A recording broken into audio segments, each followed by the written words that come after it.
Well, hello, friends. Just another nerdy market update here from your favorite lender. So this is a really big week for jobs data, and as you all know, if you follow me, jobs are a very important, aspect of interest rates and Fed decision making as a whole. So we had the ADP report yesterday, and then we have the BLS report tomorrow, and that's the really big report. But the ADP report this week has already moved rates a decent amount.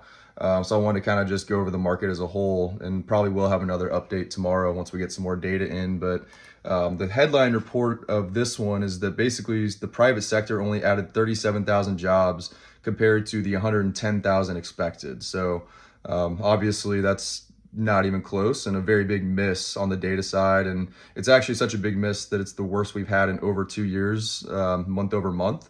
So definitely something to keep your eyes on there, no doubt.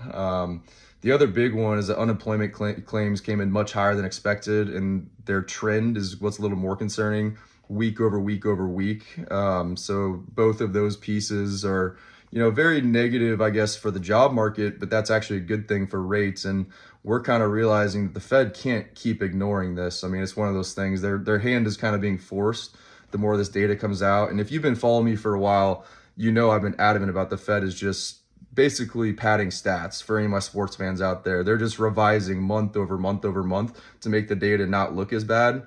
But that's kind of catching up with them at this point. So that's kind of the update just on the ADP report. Like I said, I might have another one tomorrow depending on BLS and what it does to the market, but rates are down a good amount the past couple of days, so that's been good to see.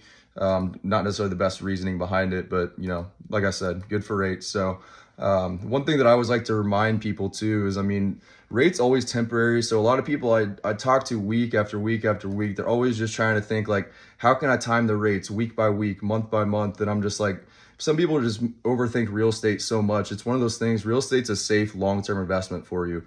Marry the house and date the rate is one of the most, some people say overused sayings, but it's just so true. Most lenders like myself these days are offering people no cost refinances where we, cover all the lending fees for you to get that rate down, if rates are a percent lower in a year, whatever it might be.